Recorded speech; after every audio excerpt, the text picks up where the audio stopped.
Bihar news में स्वागत है आपका दोस्तों। मैं हूं फिरदौस गनी और आप देख रहे हैं केडीवी लाइव। दोस्तों आज हो चुका है 8 जून 2024। तो आज की पूरे बिहार की टॉप न्यूज लेकर आए हैं आपके लिए। वीडियो शुरू करने से पहले आपके लिए एक जरूरी सूचना है। सूचना यह है कि केडीवी लाइव का ऐप आ चुका है। आप केडीवी लाइव ऐप के माध्यम से पूरे बिहार की खबरों को देख सकते हैं। इस ऐप में बिहार के किसी भी खबर को 1 मिनट से भी कम समय में दिया जाता है। तो आप अभी केडीवी लाइव ऐप को इंस्टॉल करें, जाइए प्ले स्टोर पर सर्च कीजिए, केडीवी लाइव आ जाएगा, उसको इंस्टॉल कीजिए और पूरे बिहार की खबरों को देखिए। तो चलिए बात करते हैं विस्तार से।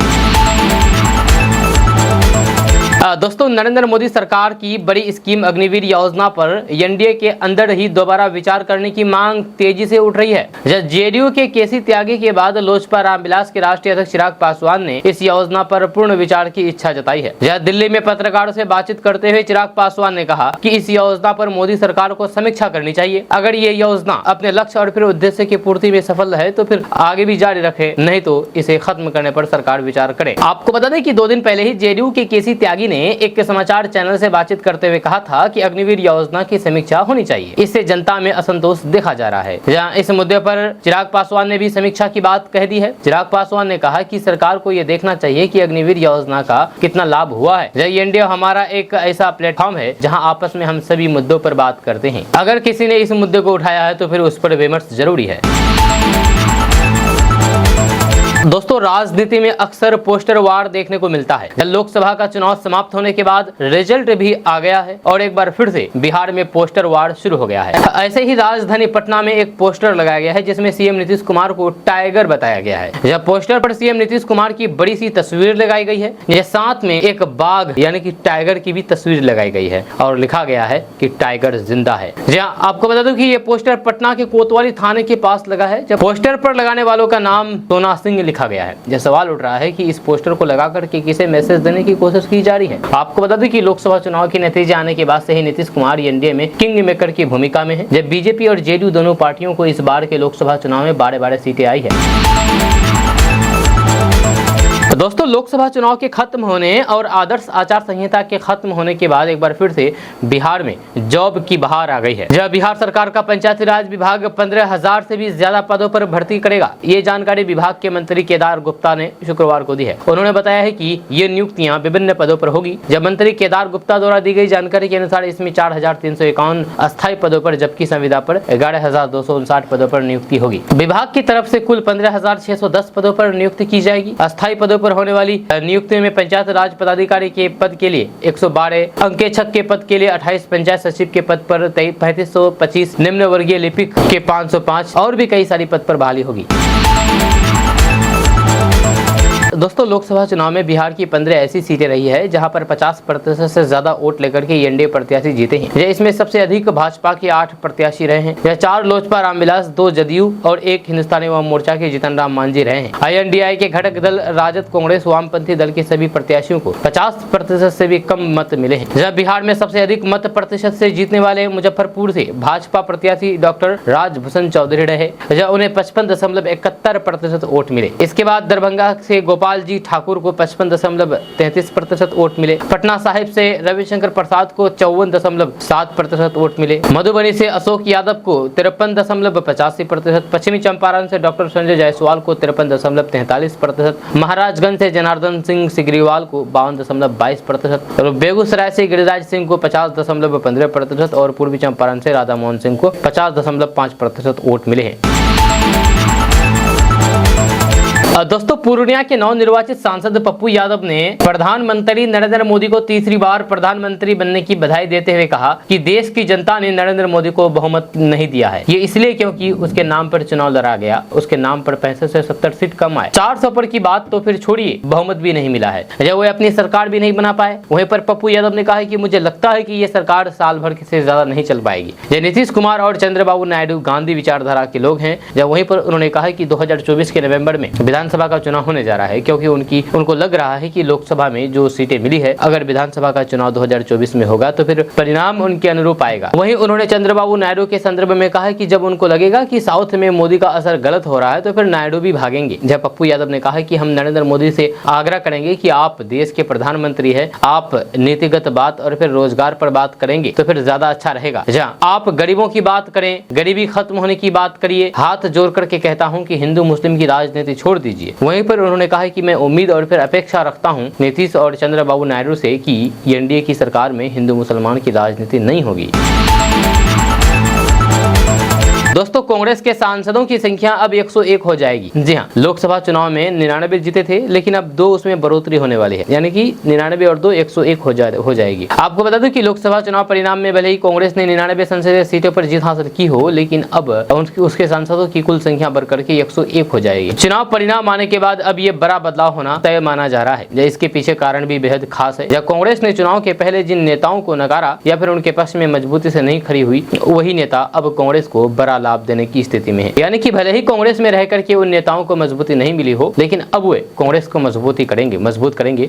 इससे सांसदों की संख्या भी बढ़कर के 101 हो जाएगी। जब बिहार के पूर्णिया से सांसद चुने गए पप्पू यादव ने पहले ही कांग्रेस के प्रति अपनी आस्था जताई थी, तो फिर महाराष्ट्र के सांगली से निर्दलीय जीते विशाल दादा पाटिल भी चुनाव बीते ही वापसी का संकेत दे दिए हैं। पप्पू यादव ने अपनी पार्टी का विलय भी कांग्रेस में कर लिया था और दिल्ली में कांग्रेस में शामिल हुए थे। इसके बावजूद भी बिहार में पूर्णिया सीट पर राजद ने अपना उम्मीदवार उतार दिया। इससे पप्पू यादव निर्दलीय ही चुनावी मैदान में उतर गए और जीत हासिल की। अब पप्पू यादव को वापस कांग्रेस में लाने की बातें की जा रही है। इसी तरीके से सांगले से निर्दलीय जीते विशाल दादा पाटिल को कांग्रेस अब अपने पाले में लाने को तैयार है। इसके लिए कुछ नेताओं के दोनों से संपर्क करने की खबर है। ऐसा होते ही कांग्रेस के कुल सांसदों की संख्या 99 से बढ़कर के 101 हो जाएगी।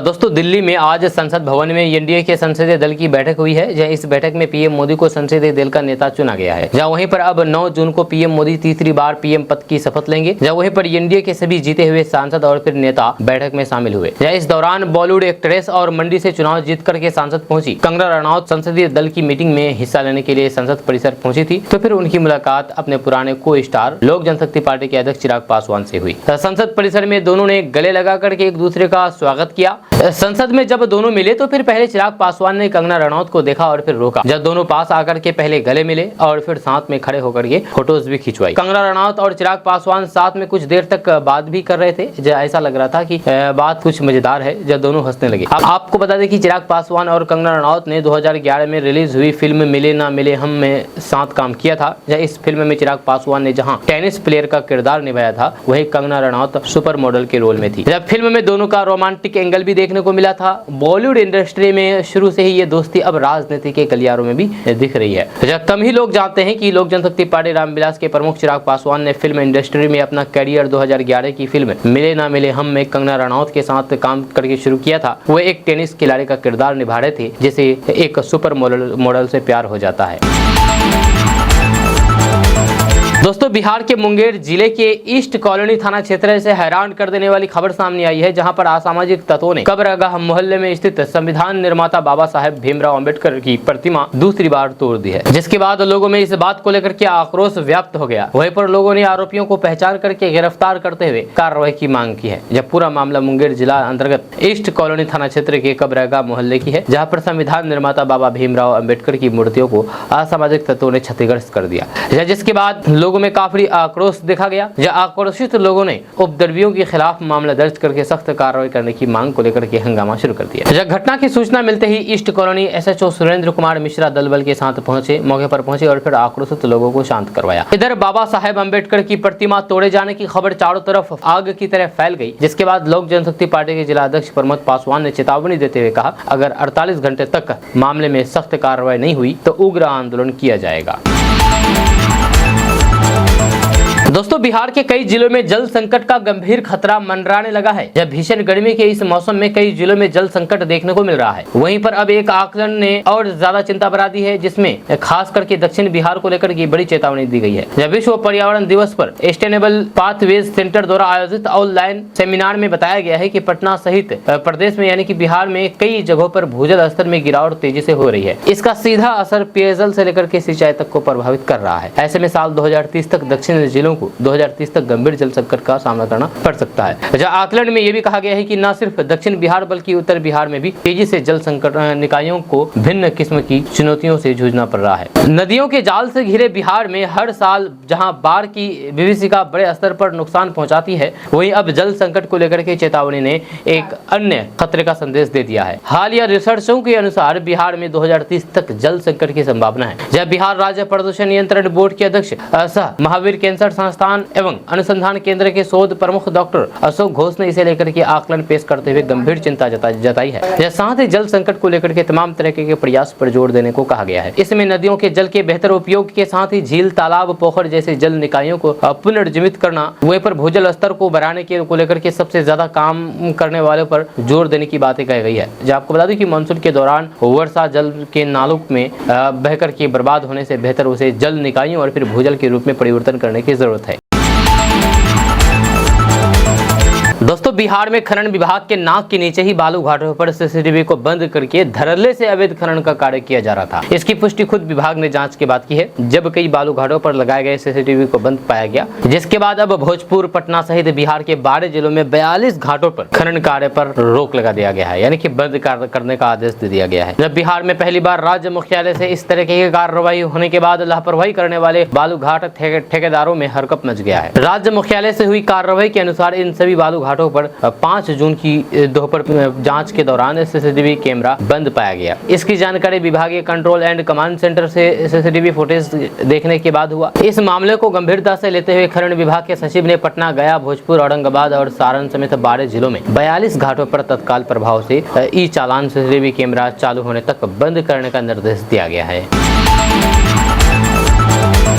दोस्तों, नरेंद्र मोदी को एनडीए संसदीय दल का नेता चुना गया है। जय एनडीए घटक दलों की शुक्रवार को दिल्ली में बैठक हुई। भाजपा के राजनाथ सिंह ने नरेंद्र मोदी को एनडीए का नेता चुनने का प्रस्ताव रखा, वहीं पर अमित शाह ने इसके नाम का अनुमोदन दिया। जय एनडीए के प्रमुख घटक दलों टीडीपी और फिर जेडीयू के शीर्ष नेताओं ने नरेंद्र मोदी को समर्थन दिया है। इस दौरान लोजपा रामविलास चीफ चिराग पासवान ने भी नरेंद्र मोदी के नाम का समर्थन दिया है। साथ ही उन्होंने पीएम मोदी की जमकर भी तारीफ की है। चिराग पासवान ने कहा है कि मैं सभी सांसदों का स्वागत करता हूँ, जब प्रधानमंत्री नरेंद्र मोदी को धन्यवाद करता हूँ। आपके भीतर की इच्छा शक्ति की वजह से ही एनडीए को प्रचंड जीत मिली है। ये कोई सामान्य बात नहीं है। लगातार तीसरी बार आपके नेतृत्व में जीत मिली है। आपकी वजह से आज हम दुनिया में कहते हैं कि भारत 5वीं सबसे बड़ी अर्थव्यवस्था बना है। ये देन आपकी है। उन्होंने कहा है कि भारत की जनता को आप यानी कि पीएम पर विश्वास है। आप ही देश को 2047 तक विकसित बना सकते हैं। चिराग पासवान ने कहा कि मेरी पार्टी आपको एनडीए के संसदीय दल के नेता के तौर पर समर्थन देती है। चिराग पासवान ने कहा कि मेरे पिता रामविलास पासवान ने यह कहा था कि मैं उस घर में दिया जलाने चला हूं जहां सदियों से अंधेरा रहा है। यह देश और फिर करोड़ों देशवासियों को अंधेरे से बाहर निकालने की एकमात्र उम्मीद आप ही हैं। इसके लिए आपका बहुत बहुत धन्यवाद। दोस्तों, प्रधानमंत्री नरेंद्र मोदी ने संसदीय दल के नेता चुने जाने के बाद एनडीए के सांसदों और फिर बीजेपी नेताओं को संबोधित किया। जब पीएम मोदी ने इस दौरान कहा कि ना हम हारे थे ना हम हारे हैं। पीएम मोदी ने कहा कि हम पराजित होने लोगों का मजाक नहीं उड़ाते हैं, लेकिन 10 साल बाद भी कांग्रेस 100 के आंकड़े तक भी नहीं पहुंच पाई। पीएम मोदी ने कहा कि हम विजय को पहचाना जानते हैं। हमारे संस्कार ऐसे हैं कि विजय के गोद में उन्माद पैदा नहीं होता है और न ही पराजित लोगों के प्रति उपहास करने का हमारा संस्कार है। हम विजय को भी पचाते हैं और पराजित का अपहास करने का विकृति हम नहीं पालते हैं। ये हमारे संस्कार है। पीएम मोदी ने कहा है कि आप किसी बालक से पूछो कि लोकसभा चुनाव के पहले सरकार किसकी थी तो वे बोलेगा एनडीए, या नीतीश के बाद सरकार किसकी है तो वे बोलेगा एनडीए। तो फिर हारे कहां से है भाई? पहले भी एनडीए थी, आज भी एनडीए है और आगे भी एनडीए ही रहेगी। आप सोचिए 10 साल बाद भी कांग्रेस 100 के आंकड़े को भी पार नहीं कर पाई। अगर मैं 2014, 2019 और 2024 तीनों चुनावों को जोड़ूं तो 3 चुनाव में जितनी सीटें कांग्रेस को मिली है उतनी सीटें तो हमें इस चुनाव में मिले हैं। दोस्तों, प्रधानमंत्री नरेंद्र मोदी ने संसदीय दल का नेता चुने जाने के बाद एनडीए के सांसदों और फिर बीजेपी नेताओं को संबोधित किया। जब पीएम मोदी ने इस दौरान ईवीएम को लेकर की विपक्ष की चुटकी ली है। नरेंद्र मोदी ने कहा कि 4 जून को जब नीतीश आ रहे थे तो फिर उस वक्त मैं व्यस्त था। जब फिर मेरे पास फोन आना शुरू हुआ, जब मैंने किसी को पूछा कि आंकड़े तो ठीक है लेकिन ये बताओ कि ईवीएम जिंदा है या मर गया, क्योंकि ये लोग यानी कि विपक्ष तय करके बैठे थे कि भारत के लोगों का विश्वास की लोकतंत्र और फिर लोकतंत्र की प्रक्रिया के प्रति उठ जाए। जब पीएम मोदी ने कहा कि लगातार इन लोगों ने ईवीएम को गाली दी, मुझे लगा था कि चुनाव नतीजे के बाद ईवीएम की विपक्ष अर्थी निकालेगा, मगर 4 जून के शाम होते होते उनके मुंह पर ताला लग गए। ईवीएम ने इनको चुप करा दिया। ये ताकत है भारत के लोकतंत्र की, ये ताकत है भारत की निष्पक्षता की, ये ताकत है भारत के चुनावी तंत्र, चुनाव आयोग की। अब मैं आशा करता हूं कि 5 साल तक अब ईवीएम सुनाई नहीं देगा। साथ ही पीएम मोदी ने कहा है कि 2029 में शायद ये लोग फिर से ईवीएम को लेकर के नाचना शुरू कर देंगे। उन्होंने कहा कि चुनाव के दौरान मैंने पहली बार देखा है कि चुनाव आयोग के काम में दखल देने के लिए भांति यानी कि तरह तरह के तरीके अपनाए गए। सुप्रीम कोर्ट के दरवाजे खटखटाए गए। ऐसा करने वालों की एक ही टोली थी। विपक्ष पर निशाना साधते हुए पीएम मोदी ने कहा कि भारत को बदनाम करने और चुनाव आयोग को काम करने से रोकने के लिए षड्यंत्र रचा गया। दोस्तों, दोस्तों एनडीए घटक दलों की शुक्रवार को दिल्ली में बैठक हुई जिसमें बिहार के मुख्यमंत्री नीतीश कुमार ने नरेंद्र मोदी का पांव छूकर के आशीर्वाद लिया। जब नरेंद्र मोदी को एनडीए संसदीय दल का नेता चुने जाने के बाद नीतीश कुमार ने जदयू का पूर्ण समर्थन देने की बात कही। जब उन्होंने कहा कि आज खुशी की बात है कि आज 10 साल से प्रधानमंत्री हैं और फिर से होने जा रहे हैं। जदयू को लेकर के चल रही तरह की चर्चाओं पर विराम लगाते हुए सीएम नीतीश कुमार ने साफ कर दिया है कि हम पूरी तरीके से आपके यानी कि मोदी भाजपा के साथ हैं। साथ ही सीएम नीतीश कुमार ने यह भी कहा कि जो कुछ भी काम बाकी है वह सब पूरा होगा, ऐसा हमें वो विश्वास है। उन्होंने बिहार को लेकर भी कहा कि नरेंद्र मोदी अपने तीसरे कार्यकाल में बिहार की सभी मांगों को पूरा करेंगे। जब विपक्ष पर हमला बोलते हुए उन्होंने कहा कि इस बार उन लोगों को जितनी सीटें आई है अगली बार ऐसी कोई भी गुंजाइश नहीं रहेगी, बिहार का सब काम हो जाएगा। दोस्तों भारत में लोकसभा चुनाव खत्म हो चुका है। नरेंद्र मोदी तीसरी बार प्रधानमंत्री बनने की तैयारी कर रहे हैं। इस बीच सोशल मीडिया पर एक झूठी खबर फैलाई जा रही है। हमें व्हाट्सएप पर एक मैसेज मिला जिसमें पीएम मोदी का नाम लेकर के इस्तेमाल करके फ्री रिचार्ज देने का वादा किया जा रहा था। जब व्हाट्सएप पर ये मैसेज आया था, शायद आपको भी आया होगा। जब साइबर ठग आजकल भोले भाले लोगों को चूना लगाने के लिए अलग अलग तरकीब का इस्तेमाल करते हैं। कहीं वे फेक रिचार्ज का सहारा लेते हैं तो फिर कई बार फेक पार्सल में नशीला पदार्थ का हवाला देकर के डराते और धमकाते हैं। इतना ही नहीं, कई बार वे रिटर्न का लालच दे देते हैं जिसमें शुरुआत में कुछ 1000 रुपए का रिटर्न दे भी देते हैं। जहां अब एक बार फिर से फ्री मोबाइल रिचार्ज का मैसेज सामने आया है। व्हाट्सएप पर मिलने वाले इस मैसेज की जब हमने पड़ताल की तो फिर सबसे पहले हमें प्रेस इंफॉर्मेशन ब्यूरो यानी कि पीआईबी के एक्स अकाउंट पर एक साल का पोस्ट मिला है जिसमें उन्होंने स्कैम से सावधान रहने को कहा और उसमें भी एक फेक रिचार्ज की बात कही गई है। व्हाट्सएप पर हमें जो मैसेज मिला है उसमें लिखा है कि नरेंद्र मोदी जी के प्रधानमंत्री बनने की खुशी में बीजेपी पार्टी ने सभी भारतीय यूजर्स को 599 रुपए का 3 महीने का फ्री वाला रिचार्ज देने का वादा किया है। तो अभी नीचे काले या फिर नीले रंग के बटन पर लिंक पर क्लिक करके अपने नंबर पर रिचार्ज कर लें। ये चीज लिखा हुआ रहता है। वहीं पर इसके बाद जब हमें मिले मैसेज में दिए गए लिंक पर क्लिक किया तो फिर वहां एक वेबसाइट ओपन हुई। इस वेबसाइट में प्रधानमंत्री नरेंद्र मोदी के फोटो का इस्तेमाल किया गया। इसके बाद रिचार्ज ऑफर चेक करने के लिए मोबाइल नंबर दर्ज करने के लिए कहा जाता है। उसके बाद एक प्रोसेस शुरू होता है। उसके बाद एक बॉक्स ओपन होता है जहां पर फोन नंबर एंटर करने को कहता है। इसके बाद रिचार्ज वाला बटन पर क्लिक करने को कहता है। इसके अलावा कुछ कमेंट भी किए गए हैं जिसमें धन्यवाद और आई गॉट फ्री रिचार्ज जैसे शब्दों का इस्तेमाल किया गया है। जो ऐसे मैसेज लोगों को धोखा देने के लिए भी हो सकते हैं। हालांकि हमने इस प्रोसेस को पूरा फॉलो नहीं किया है और आपको भी इस तरीके के मामले से सावधान रहने चाहिए। हम भी आपको सलाह देते हैं कि आप सावधान रहें क्योंकि इस तरीके के मामले से आप फंस सकते हैं। आपकी गाड़ी कमाई बर्बाद हो सकती है, आपका बैंक अकाउंट खाली हो सकता है क्योंकि साइबर क्रिमिनल द्वारा तरह तरह के भ्रामक मैसेज देकर के लोगों को ठगने का काम कर रहे हैं। तो ऐसे में इस चंगुल से बचें। आपके पास भी अगर मैसेज आया होगा व्हाट्सएप पर तो आप सावधान रहें, सतर्क रहें, नहीं तो आप बर्बाद हो सकते हैं।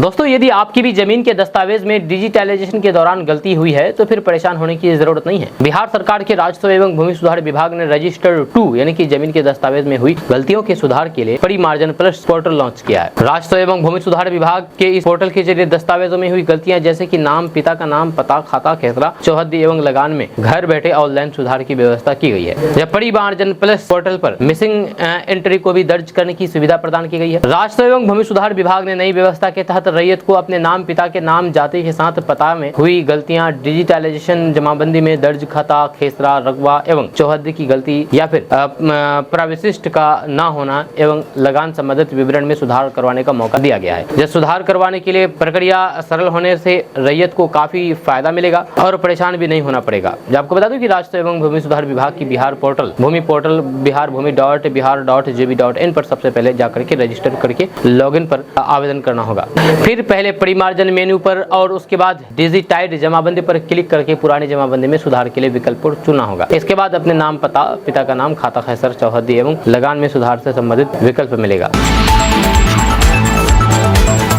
दोस्तों भोजपुरी एक्टर, भोजपुरी स्टार, गायक और एक्टर पवन सिंह इस बार सुर्खियों में छाए हुए हैं जिसकी वजह है उनका दूसरी बार शादी करना। सोशल मीडिया पर एक वीडियो जम करके वायरल हो रहा है जिसमें पवन सिंह किसी की मांग में सिंदूर भरते हुए नजर आ रहे हैं। तो आइए जानते हैं कि आखिर वे कौन है। हाल ही में पवन सिंह को बिहार के काराकाट सीट पर लोकसभा चुनाव में करारी हार का सामना करना पड़ा, जहां इस वजह से वे चर्चा का विषय बने हुए थे। लेकिन अब वे अपनी शादी को लेकर के खबरों में आ गए हैं। जी हाल ही में ज्योति सिंह ने अपने इंस्टाग्राम पर एक वीडियो शेयर किया है। साथ में ही कैप्शन में लिखा है कि जहाँ हनुमान और साथ हार्ट इमोजी भी लगाया है। जी हाँ, ज्योति और फिर कोई और नहीं बल्कि पवन सिंह की पत्नी है। जानकारी के लिए आपको बता दें कि पवन सिंह और ज्योति सिंह के तलाक की खबरें सोशल मीडिया पर फैली हुई थी। हालांकि कपल ने इस बात पर कोई भी रिएक्शन नहीं दिया है, लेकिन अब इसी बीच पवन सिंह ने अपनी पत्नी की दोबारा मांग भरा, जब फिर अपनी पत्नी को गले लगाया। ऐसा करके एक्टर ने इन सभी अफवाहों पर ब्रेक लगा दिया है। दोनों साथ में काफी खुश नजर आ रहे थे। अब जैसे ही दोनों का ये वीडियो सोशल मीडिया पर वायरल हुआ तो फिर लोगों ने भी अपनी खुशी जाहिर की।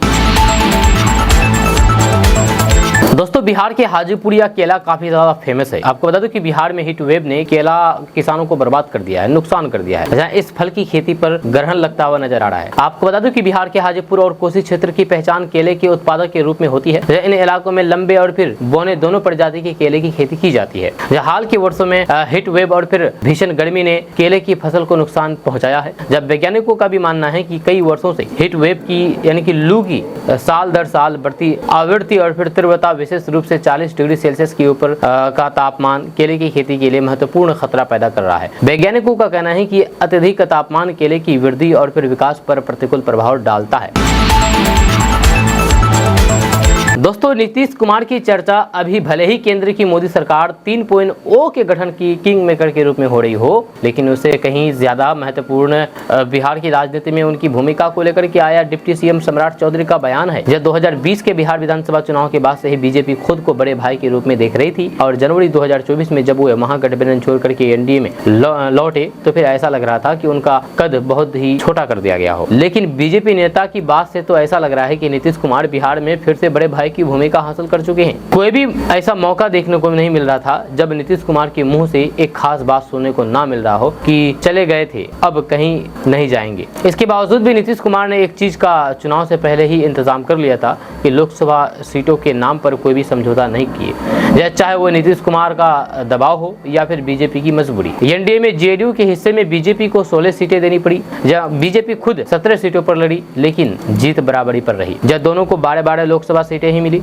इस चुनाव नतीजों ने एक झटके में बिहार ही नहीं बल्कि पूरे देश की राजनीति में समीकरण बदल दिए। वे डील भी नीतीश कुमार के लिए आसान नहीं थी, लेकिन अपने अनुभव का फायदा उठाते हुए जेडीयू नेता ने नीतीश के नेतृत्व में अपनी बात मनवा ली है।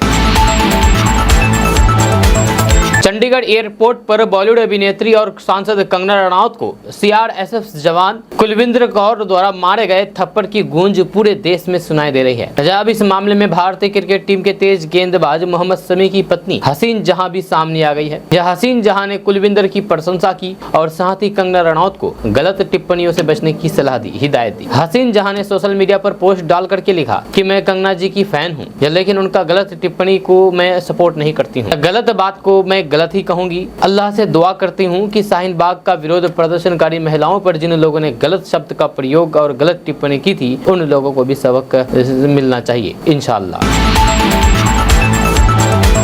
दोस्तों, अभिनेत्री से नेता बनी कंगना रनौत को हाल ही में चंडीगढ़ एयरपोर्ट पर सीआरएसएफ की एक महिला कांस्टेबल ने सरेआम थप्पड़ मार दिया था। ऐसे में कई लोग थप्पड़ मारने वाली कांस्टेबल की आलोचना कर रहे हैं। वहीं पर बॉलीवुड कंपोजर और सिंगर विशाल ददलानी उसके सपोर्ट में उतर गई है। जी हाँ, उसके सपोर्ट में उतर आए हैं। उनका कहना है कि अगर सीआईएसएफ महिला के खिलाफ कोई भी कार्रवाई की जाती है तो वे उसके लिए नौकरी सुनिश्चित कर रहे हैं, यानी कि उसको नौकरी देंगे। जब विशाल ददलानी ने वीडियो शेयर करके कैप्शन में लिखा है कि मैं कभी भी हिंसा को सपोर्ट नहीं करता, लेकिन मैं सीआईएसएफ कर्मियों के गुस्से की जरूरत को पूरी तरीके से समझता हूं। अगर सीआईएसएफ द्वारा उनके खिलाफ कोई भी कार्रवाई की जाती है तो फिर मैं ये सुनिश्चित करूंगा कि अगर वो इसे स्वीकार करना चाहें तो फिर उसके लिए एक नौकरी का इंतजार कर रही है। अगर सीआईएसएफ द्वारा उनके खिलाफ कोई भी कार्रवाई की जाती है तो फिर मैं ये सुनिश्चित करूंगा कि अगर वो इसे स्वीकार करना चाहते हैं तो फिर इसके लिए एक नौकरी इंतजार कर रही है। जय हिंद, जय जवान, जय किसान। इसके साथ ही कांस्टेबल कुलविंदर कौर के निबंधन की रिपोर्ट शेयर करते हुए विशाल ने लिखा कि दुगाना के पक्ष के लोग, अगर उन्होंने कहा होता कि आपकी माँ 100 रुपए में अवेलेबल है तो आप क्या करेंगे। वहीं उन्होंने अगले पोस्ट में लिखा है कि फिर से अगर कुलविंदर कौर को ड्यूटी से हटा दिया जाता है तो कोई उन्हें मुझसे कांटेक्ट कराए और मैं ये सुनिश्चित करूंगा कि उन्हें एक नौकरी मिले। जहाँ कंगना रनौत को चंडीगढ़ एयरपोर्ट पर सीआईएसएफ की महिला जवान कुलविंदर कौर ने थप्पड़ मारा, जिसका वीडियो अब सोशल मीडिया पर काफी तेजी के साथ वायरल हो रहा है। दोस्तों बिहार के मदरसों में भी नई राष्ट्रीय शिक्षा नीति लागू होगी। इसके लिए राज्य सरकार ने सभी मदरसों को राष्ट्रीय शिक्षा नीति के अनुरूप बनाने का फैसला किया है। मदरसों के मौजूदा व्यवस्था का अध्ययन करने के लिए शिक्षा विभाग ने एक उच्च स्तरीय कमेटी गठित की है। ये कमेटी बिहार में मदरसा शिक्षा की वर्तमान संरचना का अध्ययन करके उसे राष्ट्रीय शिक्षा नीति के अनुरूप बनाने एवं विज्ञान, मानविकी समेत अन्य आधुनिक विषयों में शिक्षण पद्धति को सुदृढ़ करने के साथ साथ विभिन्न व्यावसायिक विषयों को भी शामिल करने के लिए सरकार से अनुशंसा करेगी। यह कमेटी नई राष्ट्रीय शिक्षा नीति के अनुरूप पाठ्यक्रम जारी करने की भी सिफारिश करेगी। शिक्षा विभाग के अपर सचिव संजय कुमार के हस्ताक्षर से कमेटी गठित किए जाने के संबंध में अधिसूचना जारी की गई है। कमेटी का अध्यक्ष डॉक्टर इम्तियाज अहमद करीमी बनाया गया है। जहाँ डॉक्टर करीमी बिहार लोक सेवा आयोग के अध्यक्ष रह चुके हैं। तो दोस्तों बिहार सरकार 10 लाख रुपए देने जा रही है। जहां अगर आप भी कोई बिजनेस करना चाहते हैं और आपके पास पैसा नहीं है तो आपको टेंशन लेने की जरूरत नहीं है, क्योंकि बिहार सरकार आपको 10 लाख रुपए देगी बिजनेस करने के लिए। आपको बता दें कि बिहार सरकार के उद्योग विभाग ने मुख्यमंत्री उद्यमी योजना 2024 की घोषणा कर दी है। इसके लिए आवेदन 1 जुलाई से शुरू होंगे। जहाँ ऑनलाइन आवेदन की प्रक्रिया 31 जुलाई तक होगी। जहाँ विभाग के अपर मुख्य सचिव संदीप पौड्रिक ने इस संबंध में जानकारी दी है। उन्होंने बताया है कि मुख्यमंत्री उद्यमी योजना 2024-25 के लिए ऑनलाइन आवेदन 1 जुलाई 2024 से लिए जाएंगे। यह आवेदन पोर्टल 1 से 31 जुलाई 2024 तक खुला रहेगा। इच्छुक व्यक्ति इस बीच आवेदन कर सकते हैं या इससे पहले जरूरी कागजात तैयार कर ले। मुख्यमंत्री उद्यमी योजना के तहत अनुसूचित जाति, अनुसूचित जनजाति उद्यमी योजना, अति पिछड़ा वर्ग उद्यमी योजना, महिला उद्यमी योजना, युवा उद्यमी योजना और अल्पसंख्यक उद्यमी योजना के तहत लाभुकों का चयन होता है। इन्हीं वर्ग में आवेदन करना होता है। इस योजना के तहत 10 लाख रुपए तक की राशि मिलती है। इसमें 50% अनुदान और फिर 50% ब्याज रहित ऋण मिलता है। आपको बता दें कि मुख्यमंत्री उद्यमी योजना के तहत अब तक करीब 38,000 युवाओं, महिलाओं, अल्पसंख्यकों को उद्यम लगाने के लिए राशि दी जा चुकी है। अगले साल विधानसभा चुनाव को देखते हुए प्रक्रिया जुलाई में ही शुरू कर दी गई है। यह उद्यमी योजना 2023-24 की प्रक्रिया 2023 सितंबर माह से शुरू होकर के दिसंबर तक चली थी। मुख्यमंत्री उद्यमी योजना के लिए आवेदनकर्ता का बिहार का अस्थायी निवासी होना अनिवार्य है। यह आवेदक की आयु 18 से 50 साल के बीच होनी चाहिए। ये राशि कोई उद्यम शुरू करने के लिए दी जाती है। आपको बता दूं कि आवेदन को राशि मिलने के बाद आसान किस्तों में इसे वापस करना होता है। आपको बता दूं कि आवेदक को राशि मिलने के बाद आसान किस्तों में इसे वापस करना होता है। हालांकि सरकार इसमें 50% अनुदान भी देती है। दोस्तों मध्य प्रदेश के पूर्व मुख्यमंत्री शिवराज सिंह चौहान से हाथ नहीं मिलाने पर सोशल मीडिया पर बिहार के मुख्यमंत्री नीतीश कुमार ट्रोल हो रहे हैं। नीतीश कुमार के बारे में कहा जा रहा है कि वे अभी एनडीए के साथ है, लेकिन कभी भी पलट सकते हैं, क्योंकि उनका अतीत ही कुछ ऐसा ही रहा है। दरअसल संसद भवन में शुक्रवार को एनडीए के सांसदों की बैठक थी। इस बैठक के दौरान जब शिवराज सिंह चौहान नीतीश कुमार के पास हाथ मिलाने के लिए पहुंचे तो फिर उन्होंने हाथ मिलाने के लिए हाथ आगे नहीं बढ़ाया, बल्कि हाथ जोड़ लिए। जब शिवराज सिंह चौहान ने दूसरी बार फिर से हाथ मिलाने के लिए हाथ बढ़ाया, लेकिन इस बार भी नीतीश कुमार ने हाथ नहीं मिलाया। सोशल मीडिया पर यह वीडियो काफी तेजी के साथ वायरल हुआ है और फिर लोग तरह तरह के कमेंट कर रहे हैं। जब लोगों का कहना है कि जब सरकार में आपकी ताकत बढ़ जाती है तो फिर आप अपने सामने किसी को कुछ नहीं समझते हैं। जब दूसरे यूजर ने लिखा है कि आने वाले दिनों में जो राजनीतिक ड्रामा होने वाला है इसके लिए तैयार रहें। तीसरे यूजर ने लिखा कि क्या एनडीए में सब कुछ ठीक है। प्रधानमंत्री नरेंद्र मोदी ने एनडीए की बैठक में घटक दल के नेताओं और फिर भाजपा शासित प्रदेश के मुख्यमंत्रियों और उप मुख्यमंत्रियों को संबोधित किया। इस दौरान उन्होंने कांग्रेस के उस वादे का भी जिक्र किया जिसमें कांग्रेस पार्टी 4 जून के बाद लोगों को 1 लाख रुपए देने का वादा किया था। जब प्रधानमंत्री नरेंद्र मोदी ने कहा कि ये लोग कितना झूठ बोलते रहे हैं। आप देखिए, जब चुनाव के समय उन्होंने देश के सामान्य नागरिकों को गुमराह करने के लिए जो पर्चियां बांटी है कि ये देंगे और फिर वो देंगे, 2 दिन में से ही मैं देख रहा हूँ कि कांग्रेस के दफ्तरों पर लोग लाइन लगा करके खड़ा है कि ये पर्ची है, 1 लाख रुपए कहाँ है, लाओ, दो मांग रहे हैं लोग। यानी कि आपने जनता जनार्दन की आंखों में कैसा धूल झोंका है कि वे बेचारे सामान्य नागरिक मान करके चल रहा था कि हाँ भाई 4 जून के बाद 1 लाख रुपए मिल जाएगा, इसलिए वो जाकर के खड़ा रह गया। अब उसे धक्का मारा जा रहा है, डंडा मारा जा रहा है, निकाला जा रहा है। इसके अलावा पीएम मोदी ने कहा है कि अब इस प्रकार का चुनाव देश के गरीबों का अपमान है, हमारे देश के सामान्य नागरिकों का अपमान है और कभी देश ऐसी हरकतों को नहीं भूलता है या नहीं कभी माफ करता है। साथियों, हमारे लिए संतोष की बात है कि हम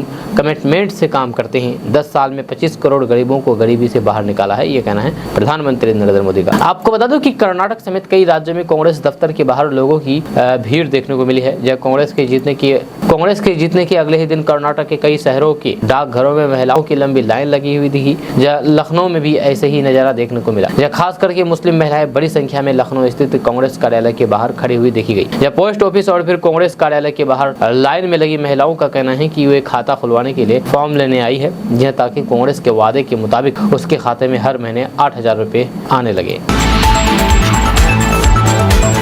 लोकसभा चुनाव के बाद एनडीए गठबंधन के नेताओं की बैठक दिल्ली में हुई है। जी हाँ, ये बैठक संसद के केंद्रीय कक्ष में हुई है। इसमें प्रधानमंत्री नरेंद्र मोदी, टीडीपी प्रमुख चंद्रबाबू नायडू, जदयू प्रमुख नीतीश कुमार और अन्य दलों के नेताओं के साथ साथ एनडीए के घटक दलों के नवनिर्वाचित सांसद भाग लिए। आपको बता दूं कि इस बैठक में पहुंचे प्रधानमंत्री नरेंद्र मोदी ने संविधान को माथे पर लगाया। इसके बाद वे नायडू और नीतीश कुमार से मिले। इस दौरान इन तीनों नेताओं की गर्मजोशी देखने लायक थी। अब बैठक में शामिल होने के लिए जब प्रधानमंत्री नरेंद्र मोदी पहुंचे तो फिर वहां मौजूद नेताओं ने मोदी मोदी और स्वागत है भाई स्वागत है कि जय घोष से उनका स्वागत किया गया। जब पीएम मोदी के सम्मान में वहां पर मौजूद नेताओं ने अपनी जगह से खड़े होकर के उनका स्वागत किया। केंद्रीय कक्ष में पहुंच करके नरेंद्र मोदी ने टीडीपी नेता, आंध्र प्रदेश के होने वाले मुख्यमंत्री चंद्रबाबू नायडू और बिहार के मुख्यमंत्री नीतीश कुमार का हाथ जोड़ करके अभिवादन किया। दोनों नेताओं ने पीएम मोदी का गर्मजोशी से स्वागत किया। इस बार के चुनाव में आंध्र प्रदेश में बीजेपी, जनसेना और फिर टीडीपी की जोड़ी ने कमाल कर दिया है। आपको बता दें कि आंध्र प्रदेश में बीजेपी ने 3, जनसेना ने 2 और बीजेपी ने 3 सीटें जीती है। वहीं पर बिहार में बीजेपी और जेडीयू ने 12 सीटों पर जीत हासिल की है। वहीं पर बिहार में बीजेपी की सहयोगी लोजपा ने 5 और फिर हिंदुस्तानी अवाम मोर्चा ने 1 सीट जीती है। जीतन राम मांझी ने कहा है कि मेरी पार्टी हिंदुस्तानी अवाम मोर्चा की तरफ से एनडीए संसदीय दल के नेताओं के पद पर प्रधानमंत्री नरेंद्र मोदी का नाम समर्थन करता है। एक ही बात को दोहराना चाहता हूँ कि हम उस वंश के लोग हैं जिसने 24 साल तक छेनी हथौड़ी लेकर के पर्वत को काटा। उसी परिवार के हम हैं। यह इसी आधार पर आश्वस्त करते हैं कि हर हाल में नरेंद्र मोदी और एनडीए के साथ रहेंगे।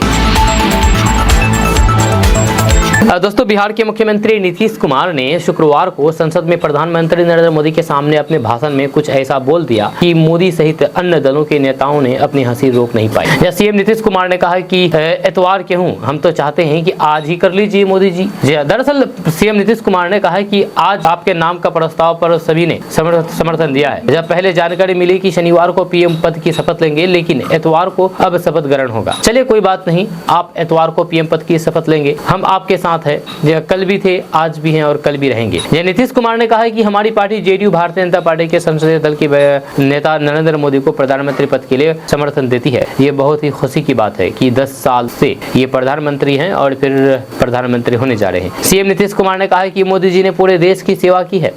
पूरा भरोसा है कि जो भी बचा है वो इस बार पूरा कर लेंगे। हम पूरे दिन इनके साथ रहेंगे। उन्होंने कहा कि बिहार के सभी लंबित काम पूरा किए जाएंगे। ये बहुत अच्छी बात है कि हम सभी एक साथ आए हैं और हम सभी आपके साथ मिलकर के काम करेंगे। हम सभी आपके नेतृत्व में मिलकर के काम करेंगे। नीतीश कुमार मजाक में कहा कि इस बार कुछ लोग कुछ सीट जीत करके आए हैं, लेकिन हम भरोसा दिलाते हैं कि अगली बार ये सबके सब हारेंगे। दोस्तों, बिहार के मुख्यमंत्री नीतीश कुमार शुक्रवार को दिल्ली में संसदीय दल की बैठक में हिस्सा लेने के लिए पहुंचे थे। यहां पर एनडीए की संसदीय दल की बैठक में नरेंद्र मोदी के नाम का प्रस्ताव रखा गया। इसका समर्थन नीतीश कुमार ने भी किया। इस दौरान उन्होंने अपने संबोधन में प्रधानमंत्री नरेंद्र मोदी की जमकर के तारीफ। उन्होंने कहा कि बिहार के सभी लंबित काम पूरे किए जाएंगे। ये बहुत अच्छी बात है कि हम सभी एक साथ आए हैं और हम सभी आपके साथ हैं, साथ मिलकर के काम करेंगे। लोकसभा चुनाव के बाद स्पेशल राज्य और स्पेशल स्टेटस का मुद्दा काफी ज्यादा गरमाया हुआ है। तो क्या आप जानते हैं कि आखिर ये क्या होता है स्पेशल राज्य और स्पेशल पैकेज? नहीं पता है तो हम आपको भी बताएंगे कि आखिर स्पेशल राज्य में क्या होता है और इसमें क्या क्या सुविधाएं मिलती है, एक राज्य को क्या बेनिफिट मिलता है और इससे कितना विकास हो पाता है। हम आपको स्पेशल राज्य और स्पेशल पैकेज के बारे में भी बताने जाने हैं। तो आपको बता दें कि लोकसभा चुनाव में भाजपा की अगुवाई वाले एनडीए के बहुमत आने के बाद प्रधानमंत्री नरेंद्र मोदी 9 जून को शपथ लेंगे। जब भाजपा और फिर एनडीए के घटक दलों के सांसद उनको लोकसभा में अपना नेता चुनेंगे। इससे पहले एनडीए के घटक दलों ने अपनी मांगे रखनी शुरू कर दी है। एनडीए के 2 प्रमुख दलों ने अपने अपने राज्य को विशेष राज्य का दर्जा देने का आलाप शुरू कर दिया है। बिहार के मुख्यमंत्री नीतीश कुमार के बेहद करीबी और राज्य के मुख्यमंत्री जेडीयू नेता विजय चौधरी ने बिहार को विशेष राज्य का दर्जा देने की मांग की है। वहीं पर टीडीपी के प्रमुख चंद्रबाबू नायडू भी लंबे समय से आंध्र प्रदेश के लिए यही मांग करते आ रहे हैं। तो आइए जानने की कोशिश करते हैं कि आखिर क्या होता है विशेष राज्य का दर्जा और स्पेशल पैकेज। पैकेज, इसके मिलने पर राज्य को क्या क्या फायदे होते हैं, आइए इन सभी सवालों का जवाब जानते हैं। तो सबसे पहले बात करते हैं कि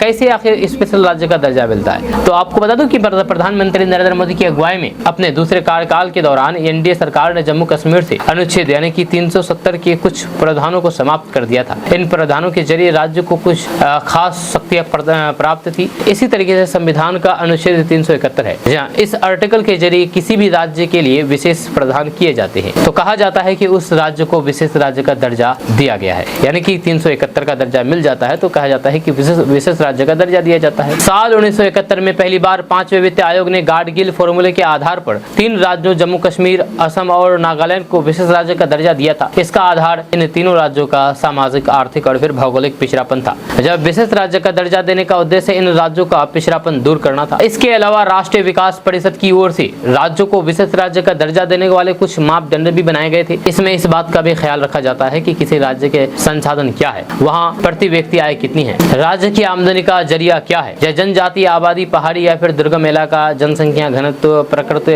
प्रतिकूल स्थान और अंतर्राष्ट्रीय सीमा के पास स्थित होने के कारण भी राज्यों को विशेष राज्य का दर्जा दिया जा सकता है। आर्टिकल 371 के जरिए राज्यों के लिए विशेष प्रावधान करके उनकी विरासत और फिर स्थानीय लोगों के अधिकारों को बचाया जाता है। विशेष राज्य का दर्जा मिलने पर किसी राज्य को खास छूट के साथ ही खास अनुदान भी मिलता है। देश में योजना आयोग के समय तो केंद्र सरकार के कुल योजनागत खर्च का लगभग 30% हिस्सा इन्हीं राज्यों को मिल जाता था, जहां इस धन को खर्च करने के लिए भी विशेष राज्य को छूट थी। यदि केंद्र से दी गई धनराशि किसी एक वित्तीय वर्ष में पूरी तरीके से खर्च नहीं हो पाती थी तो फिर वे अगले वित्तीय वर्ष के लिए जारी कर दी जाती थी। अमूमन किसी एक वित्तीय वर्ष में जारी राशि खर्च नहीं होने पर लैप्स हो जाती है। इसके अलावा विशेष राज्य को कर्ज स्वीपिंग स्कीम और फिर कर्ज राहत योजना का लाभ भी मिलता था। इन सब का उद्देश्य ऐसे राज्यों में विकास को आगे बढ़ाना होता है। इनके अलावा विशिष्ट राज्य का दर्जा मिलने पर वहां चलने वाली केंद्रीय योजनाओं में केंद्र सरकार की भागीदारी बढ़ जाती है। राज्य के उद्योगों को कर में राहत मिलती है, जिनमें एक्साइज और फिर कस्टम ड्यूटी भी शामिल है। केंद्र सरकार की ओर से इन राज्यों के लिए विशेष पैकेज तैयार किए जाते हैं जिससे वहां विकास को गति मिल सके।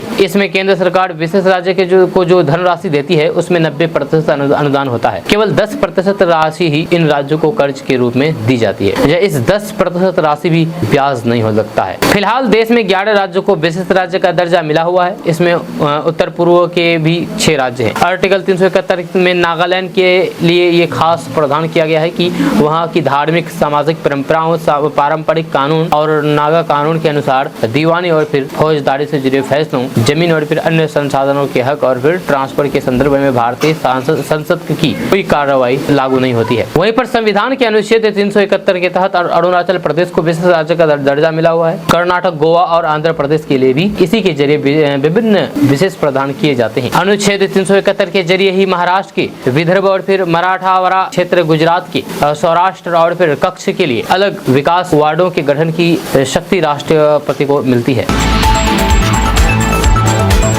दोस्तों आज का न्यूज़ बस ये था। कैसा लगा आपको नीचे कमेंट बॉक्स में कमेंट करके जरूर बताइएगा। अगर आप हमारे चैनल पर नए आए तो फिर चैनल को सब्सक्राइब करके बेल आइकन को प्रेस कर दीजिए और साथ ही वीडियो को लाइक कर दीजिए, अपने दोस्तों के साथ शेयर भी कीजिए। तो चलिए मिलते हैं नेक्स्ट वीडियो के साथ, तब तक के लिए जय हिंद, जय बिहार।